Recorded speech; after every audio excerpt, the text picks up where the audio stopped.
Bakit gano'n? Hindi naman po ako pangit. Bakit yung iba? Ano po bang kulang sa akin?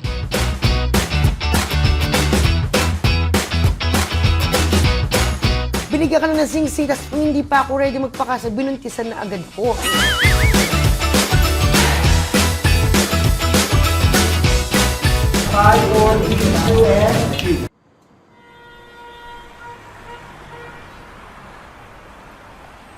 Pag-usapan natin mga nakaraan at ngayon, ikwento muli ang mga nagdaan kahapon. We can laugh and cry as we reminisce the times, talk about the highs and lows of life. Umagos ang buhay, dumaloy ang panahon, maraming pagbabagong humubog sa atin noon. Blessings came and lessons made us strong. Let our story shine and be an inspiration. Kahit saan, kahit kailan, I'll always be there, sabihin mo lang. Always remember, whatever happens, rain or shine, friends tayo. Friends tayo.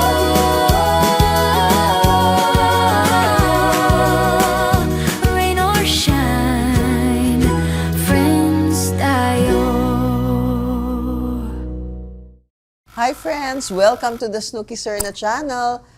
Mula po sa pagiging kikay, funny at laging pinapangiti ang publiko bilang artista, ngayon po isa na siyang kagalang-galang na lingkod bayan. She is a woman who has lived under the microscope of public judgment as an actress, as a mother, and as a public servant. Ngayong araw po, we talk to the woman behind the title. Actress turned politician, she's the board member of the 3rd District of Laguna, Miss Angelica Jones. Yay! Bago ang lahat, kung hindi pa kayo nagsusubscribe, subscribe na po kayo. And if you like the episode today, please like, share, and don't skip the ads. Alam niyo na kung bakit. Thank you! Magandang gabi po, Madam. How are you? Kamusta naman ang buhay-buhay?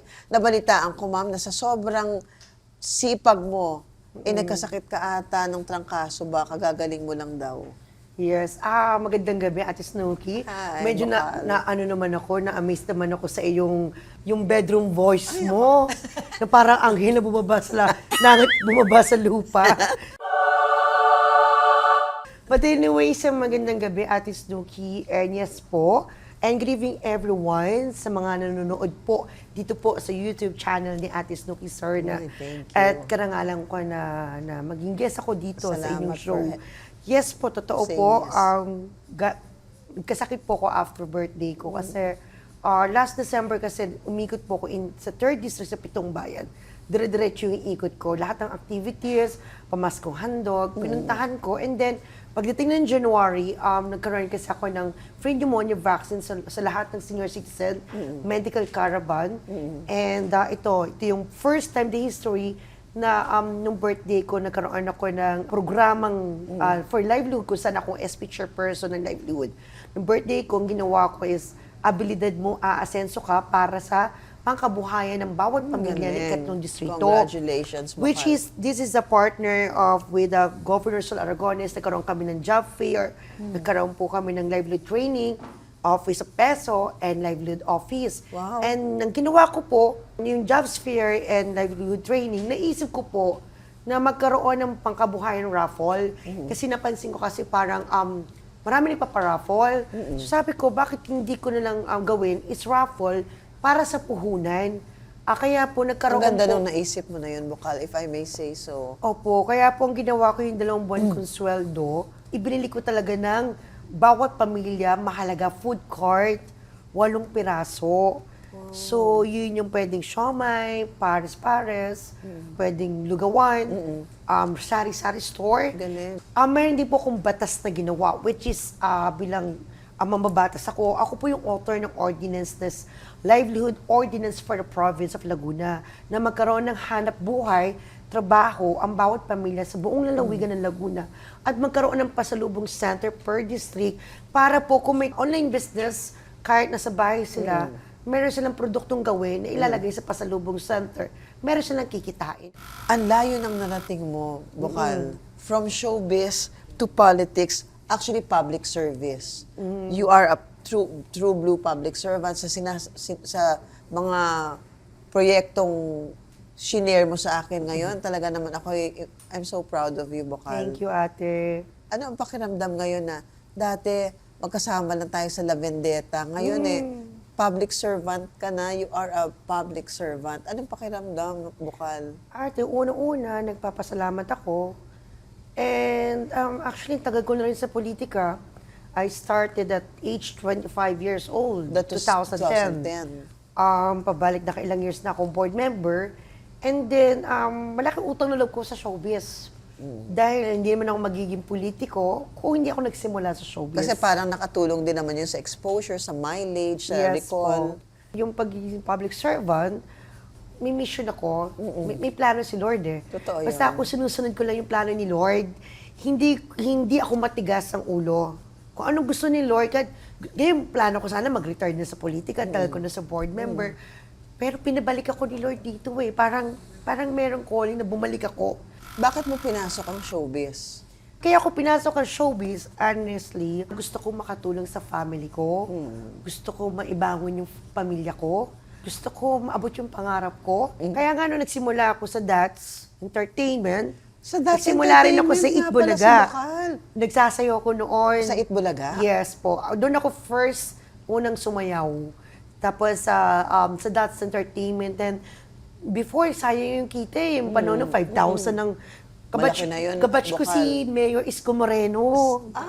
Kami Nakakatuwa. magkabatch. Tapos ngayon, pareho pa kayong public Apo. servant. At saka nung panahon ng buhay si Kuya Jerms, ang binigay ng award ni Kuya Jerms na Youth Award, si Mayor Isko at saka ako. Kasi before, Vice Mayor siya. Ako naman, first term kong board member. So bago siya pumanaw, sinabi Nabigyan niya niya pa kayo? sobrang proud siya sa amin. Kasi galing din siya sa hirap, na naabot yung pangarap niya. Ako din, nakaranas din po ako ng ganun, na naabot ko yung pangarap ko, na pinaghirapan ko talaga. Lagi kasi sinasabi ng magulang ko na, ang bagay na pinaghihirapan na abot mong pangarap, hindi basta-basta mawawala. Pero number one is faith. Kahit anong sipag mo, anong tiyaga mo, pag wala si Lord sa buhay mo, useless. Kailangan number one si Lord. Pangalawa, yung sipag mo, abilidad mo, at yung galing mo at knowledge mo. Pag pinagsama-sama mo yan, perfect. Bakit mo naman, from showbiz, naging successful na tayo doon? Naging kilala kang komedyana, tapos meron ka pang hit song noon, naalala Miss ko. Flawless Si Miss at tayo, Flawless. Mr. Suave. And Mr. First Suave. movie ko. Diba?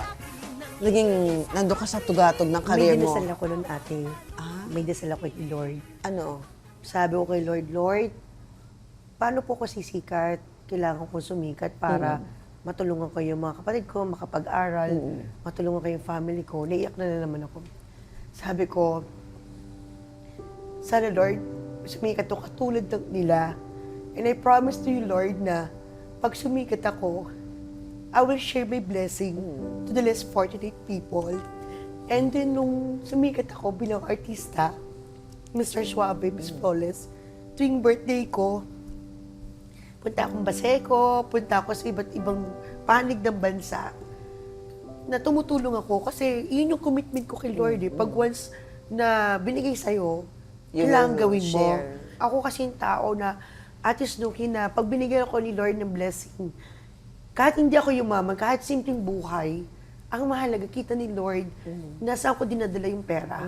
Ang mahalaga, nakikita ni Lord yung passion ko, yung mission ko, Napufulfill mo. na-fulfill ko. And mas binibless ako ni Lord eh. Kasi nakatingin siya lagi sa atin eh. Bakit mo naman naisipan na pumasok naman sa politika, samantalang alam natin, di ba, kung gaano kahirap Madumi ang at kung gaano politika. kadumi ang politika. Actually, nagdalawang isip ako. May nag-offer sa akin tumakbo sa Manila na consul. And then may mga offer sa akin before. Nagdalawang isip ako kung papasok ba ako o hindi. Sabi ko, pwede naman akong tumulong kahit wala sa Wala sa- posisyon. Pero naisip ko, na kung magkakaroon ako ng posisyon, mas marami ako matutulungan.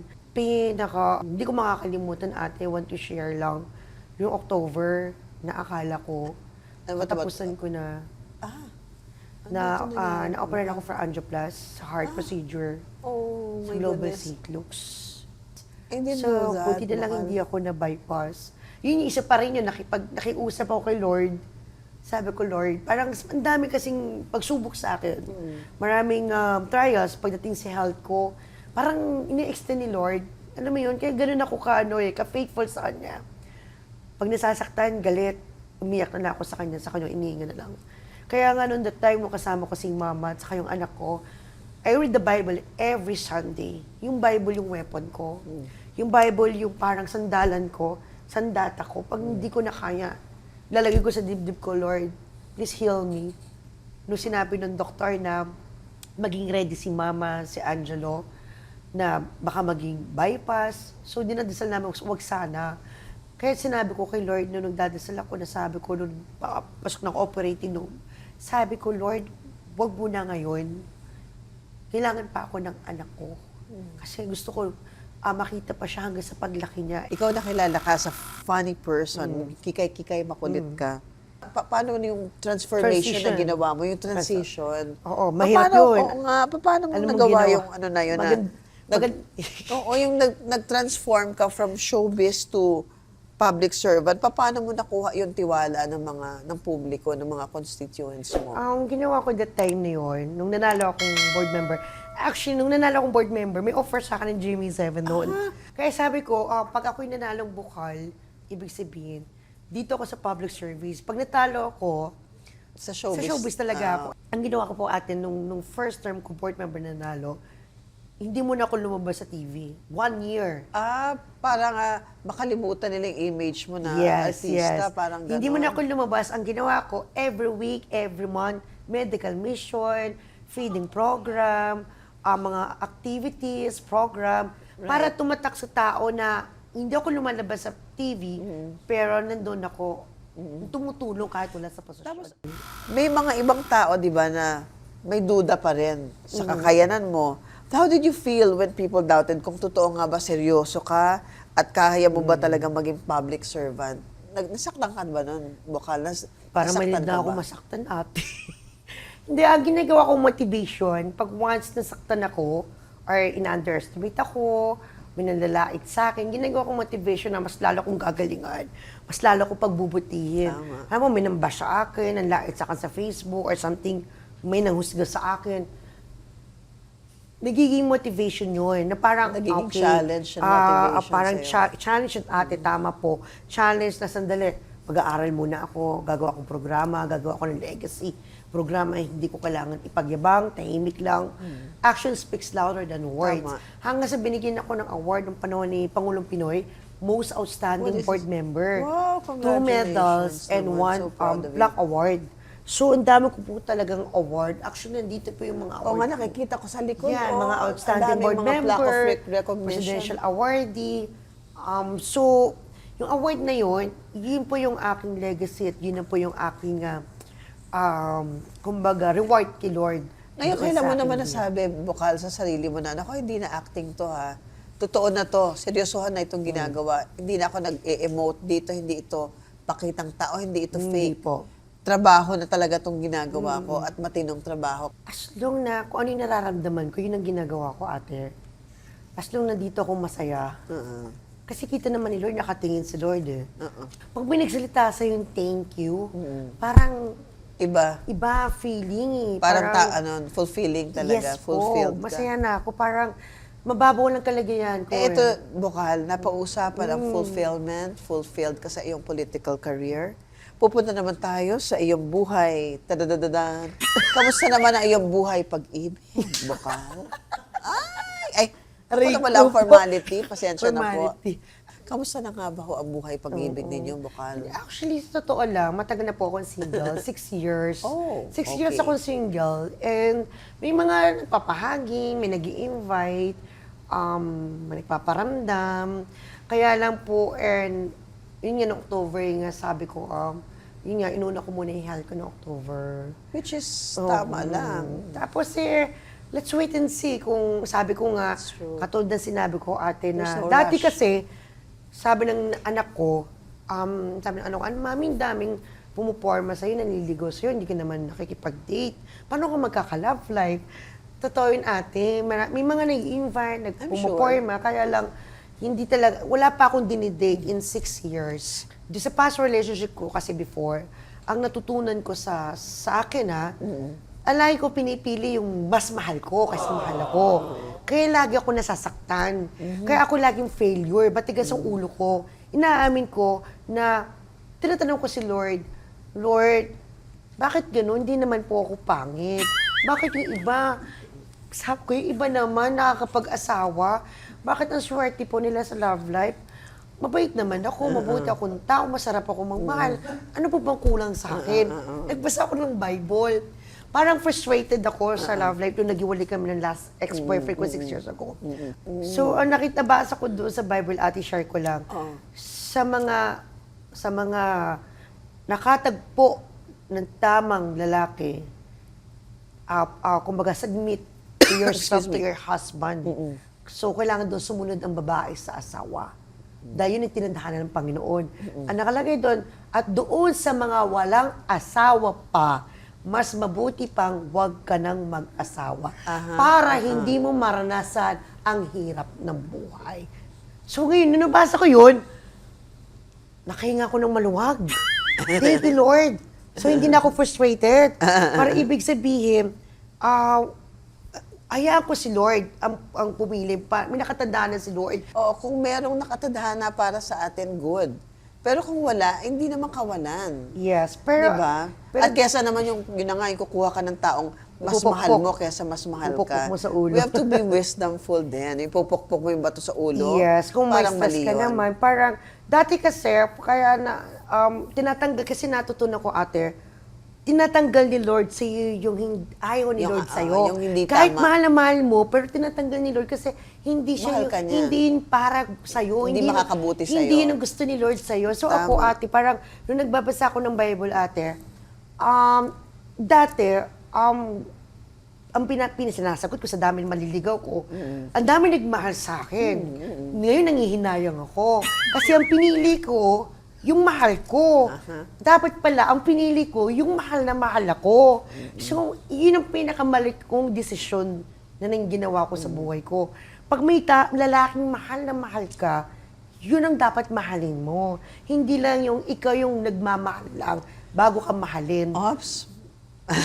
So ngayon ate, ito sinabi ko kay Lord, Lord, hindi na ako magiging matigas ang ulo.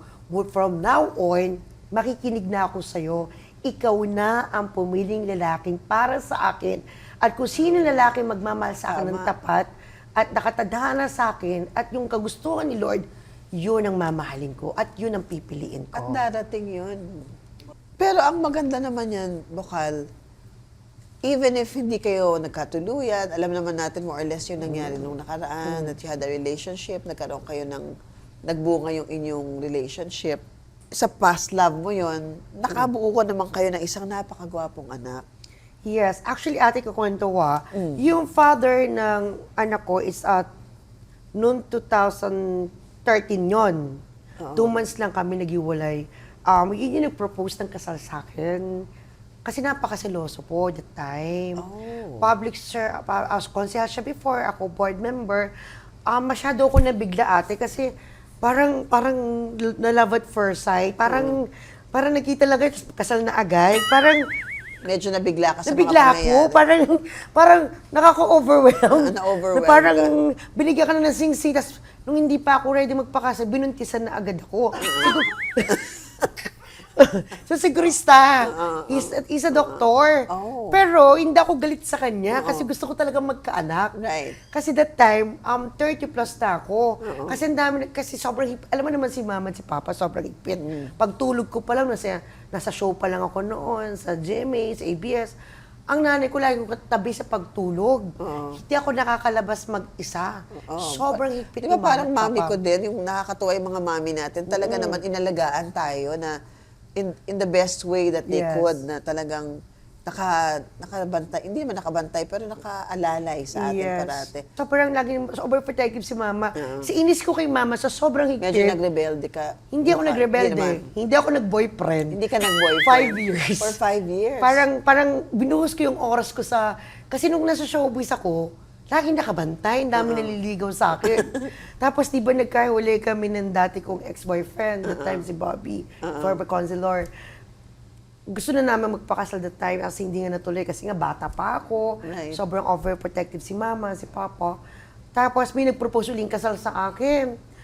Ayaw mo pa rin. Tapos nanalo akong board member. So, syempre, ayaw niya ng politika. So, nagkahiwalay din kami. So, sabi ko, ganito na lang. Hindi na lang ako magbo-boyfriend. Hindi rin ako makikipag-date. Magpo-focus na lang ako pagtulong sa constituents ko. So, umabot siya ng 5 years, 6 years. Nawala talaga. Yung parents ko na nagtatanong sa akin. Ang sabi ni mama at ni papa, hindi mo ba kami bibigyan ng apot? Hindi, wala kang inaakit na lalaki sa bahay. Sabi ko, sobrang higpit nyo eh. So, hindi na lang ako magbo-boyfriend. Ay di hanggang sa yung ama ng anak ko, botong-boto talaga doon yung mama ko. Naku, So, Tita Beth, very ganun pala close yun, very close yun sa mama ko na talagang gusto ng parents ko na mag-asawa na ako at age 30. Kaya lang, ako naman yung hindi What ready. happened naman, Bukal? Siguro, may mga bagay na hindi talaga kami nakatadhana. Siguro may nakatadhana sa akin na nakalaan si Lord. Actually, mother knows best eh. Pero sabi ko nga nung nagkahiwalay kami, ay kasal siya sa iba. Doon ko naramdaman yung sakit. Na sabi ko, my mom is right. He's a doctor and dissenting lalaki, dissenting pamilya. Kasi sinuli ko yung sing-sing. So, syempre, masakit din sa part ng lalaki. Kaya sabi nung parang nasa huli yung pagsisisi, tapos na eh. So, sabi ko, hindi talaga nakatadhana yun. Ang mahalaga, mayroon akong gwapong anak. Angelo Alarva Timothy Alday. Benedict. Yes. Ganda ng name. And meron siyang movie ni Fight 25. He's introducing kapatid ni Derek Ministerio. Okay. First movie. Yes, first movie. Sobrang blessed ako. Dahil ang hiniling ko talaga kay Lord before, and to be honest with you, ang dinisal ko talaga nung 30 ako, Lord, gusto ko po magkaanak ng lalaki. Hindi ko dinasal ang asawa. Ay sabi ko, ay gusto ko magkaanak kasi parang yung mga pamangkin ko, ako gumagastos hospital, ang inaampun ko, inaangkin kong anak, pero hindi naman akin, umiiyak ako. Sabi ng tito ko, bakit kasi hindi ka na lang gumawa ng sarili mong baby? Para hindi ka na mag-ampon or maghiram ng pamangkin, para hindi ka na nasasaktan. So yung dinasal ko, sana Lord, magkaroon ako ng anak na lalaki. At kompleto na buhay ko pag may anak akong lalaki para kasama ko sa pagtanda. Natupad naman nga. Eto, nagkaanak ka nga si Nagkaanak ako. Angelo. Ang pagkakamali ko lang, ate, hindi ko sinabing asawa at anak. Anak lang. Kaya dapat, pag magdadasal ka, Specify? or specify, Ano bang klaseng anak si Angelo?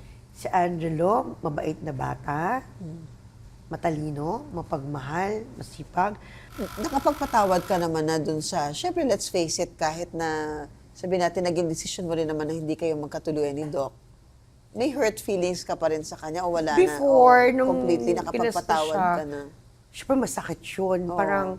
Parang na-blame ako ng mom ko. Parang na-realize ko kung nakinig ako kay mama.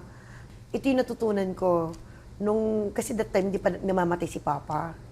Matigas ang puso ko. Pag galit ako, pag nasaktan ako, kahit mahal ko pa, hindi ko pinapatawad agad. Pero nung namatay si Papa, nagkaroon siya pancreatic cancer, doon ko na-realize na dapat nagpapatawad ka agad kasi because it's too late. Pag hindi ka nagpatawad agad, pag hinayangan mo yung pagkakataong, dapat makasama mo pa. Kaya natutunan ko is magpatawad. Kaya mabilis ako magpatawad. Mas masarap yung nagpapatawad kasi meron kang peace of mind. It's true. Ano yung wisdom ni Mami na dala-dala mo? Pinatutunan mo sa kanya na dala-dala mo ngayon? Ang lagi niya sinasabi sa akin, kahit anumang pagsubok, anumang problema, huwag ako susuko. Lagi ako makipag-usap sa Diyos. At lagi niya sinasabi na kahit simpleng buhay kami, hindi kami yung katulad ng iba na may karangyaan, ang mahalaga sa amin, peace of mind and happiness and contentment. At yung pangatlo, natutunan ko kay mama. Ang sinasabi sa akin ni mama na kahit magdildil pa kami ng asayin, kahit anong indecent proposal, wag na wag ko gagawin yun. Mas maganda yung marating ko, yung pinaghirapan ko, dugot pawis. Sa marangal na Dahil paraan. lang bagay na pinaghirapan, hindi basta-basta mawawala. Magkakaharap kayo ng Panginoong Jesus. Ano yung gusto mong sabihin sa Kanya na bilang pasasalamat mo sa Kanya? Nayak O naman ano ako. ipapasalamat mo sa Kanya? Kay Lord, Lord, thank you. Thank you for everything na I'm so blessed kasi hanggang ngayon, buhay ba ako? Kasama ko mga mama ko, anak ko, kasama ko yung constituents ko. Thank you, Lord, na sobrang thankful ako na iniisip ko pa lang, binibigay mo na agad. Salamat po sa lahat-lahat ng blessings at sa lahat ng mga sorpresang ibinigay niyo po sa akin, Lord. Thank you, Bukal. Words to ponder from Romans chapter 5, verses 3 and 4. We rejoice in our sufferings, knowing that suffering produces endurance, and endurance produces character, and character produces hope. Amen. Jill Stewart Eyewear, maraming salamat to Miss Ace Nepomuceno Chang. Thank you so much, Miss Ace. And Pukay for my outfit. Thank you so much, Pukay. And of course naman, papasalamatan ko, Tita Chris of Bambi Fuentes Hair and Makeup Studio. Maraming salamat. And of course, Mia Mison Home Fragrances. Thank you so much. Message mo, Bukal, sa mga taong naniniwala sa'yo at hindi naniniwala sa'yo.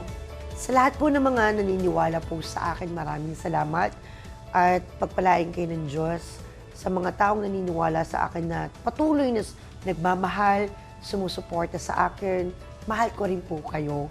At doon naman po sa hindi naniniwala sa akin, maraming salamat at binibigyan niyo ako ng challenge, motivation para mas maging mabuting tao, maging mahusay na leader at mahusay at mabuting public servant na ikatlong distrito ng Laguna. Maraming salamat po. Bukal, I would like Parang dami kong birthday ngayon na. I would like to give this Yan.